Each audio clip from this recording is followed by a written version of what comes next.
This video is brought to you by Patreon. Patreon, the breakfast of champions. Well, it's that time again. Time for another Nick Knacks Addendum, a series of corrections and additions where I take a look at the work that I've done so far and go, could be better. This time we'll be focusing on the shows of Nickelodeon 1980, a very busy year for the channel. Cy Schneider took over as president, 7 new shows were introduced to the lineup, lots of stuff going on. Now, I always do the most thorough, in-depth research I can for Nick Knacks, but I am but one soul. When I put my work out there, all of you are effectively proofreading it, and some of you have managed to find things I couldn't. Today's MVP is Adventure Master 18, who's found 3 pieces of media that I'd like to highlight today.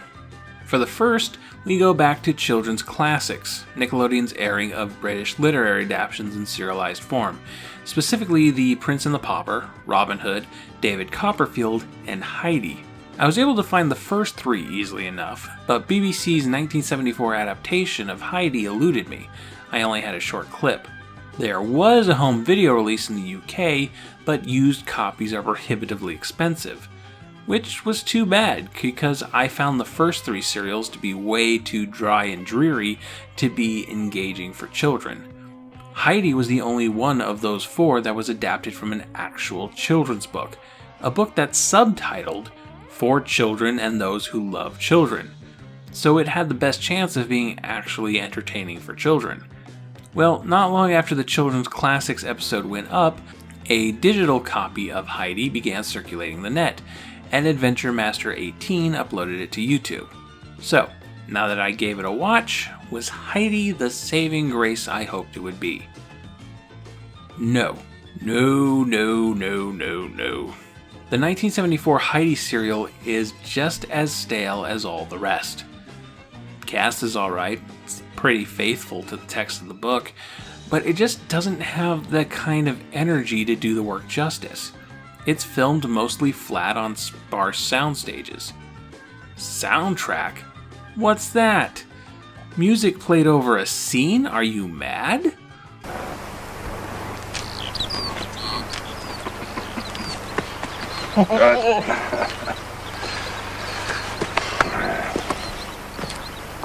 The editing is choppy and weird. There are parts where we'll be watching a scene, then suddenly cut to another scene in another location with other characters that have nothing to do with that scene. You get 2 lines of dialogue, and then 7 seconds later you cut back to the original scene, and it's just crappy editing. My mother's dead and my father's away most of the time, so Fraulein Rottenmeier is paid to look after me. I'd have sent her to school soon enough. And I love her. Will they? We all love her. Fetch her back, Johann. We all need her. Are you hungry? Oh, yes, very. I mean, the entire production isn't awful, not really, but it doesn't break the pattern laid down by the 3 other serials. But if you want to give it a look, there's a link in the description. And while we're on children's classics, a bit of a correction to make. It turns out that this wasn't a Nickelodeon 1980 show, but a Nickelodeon 1979 show. Most sources cite it as 1980, but I recently found a newspaper clipping from the December 20th, 1979 issue of The Blade, the daily newspaper of Toledo, Ohio. The article announces Nickelodeon's arrival to the cable system cable package and cites children's classics as one of its programs. So it wasn't part of Nickelodeon's starting lineup, but it did start airing before 1980, therefore it's a 1979 show. Whenever I get around to Nick Knacks the book, I'll be sure to put it in the right category. Hey, who wants some new Brad Williams footage? You do. YouTube user Chip DeFord uploaded a video from 1990 of Brad Williams performing his Statue of Liberty puppet, singing a song that's primarily about how Lady Liberty wants to get laid. The torch I carry now, with a different light will shine. Its flames will flaunt my fate, and the reason that I pine, not for a love that's past, but one that's yet to be. Oh, where is the tall bronze bow who'll take liberty Atthis with me. Oh, Brad, every moment with you is a treasure. Link to this video in the description. Got some corrections here for my video on pop clips, which got the attention of some major Michael Nesmith / Monkees fans. Perhaps the biggest mistake I have ever made in one of these videos is when I cited From a Radio Engine to the Photon Wing as Michael Nesmith's first solo album. It super isn't. It's actually his 8th. I have no idea how I got into my head that it was his first. For someone who prides himself in his research, that is a major error to make, so I retract that statement and give you all my full apologies. Please, Nesmith fans, don't hurt me. And for today's main event, we go back to Adventure Master 18, who has found and uploaded 2 whole episodes of Dusty's Treehouse. This is amazing, guys. I knew there were episodes out there, floating around in the tape trading circles, but to finally be able to see this show in a complete form is a dream come true. These specific videos seem to have been grabbed from some kind of 90s syndication package, maybe from whatever archive the Olympic Entertainment Group tapped into to pull off their little scheme. Most notably, we have commercial breaks that play out in real time with just the show's title and music. There's no way the show was edited like that for the Nickelodeon broadcast. If kids had to sit through 5 minutes of nothing happening, the show wouldn't be nearly as fondly remembered today. So what can we learn from these 2 episodes? Well, for one, there's a reoccurring segment I didn't know about, Painting on Air, where a mustachioed gentleman paints a cartoon figure on glass. We're going to have a painting on air today, and it's all about smiles.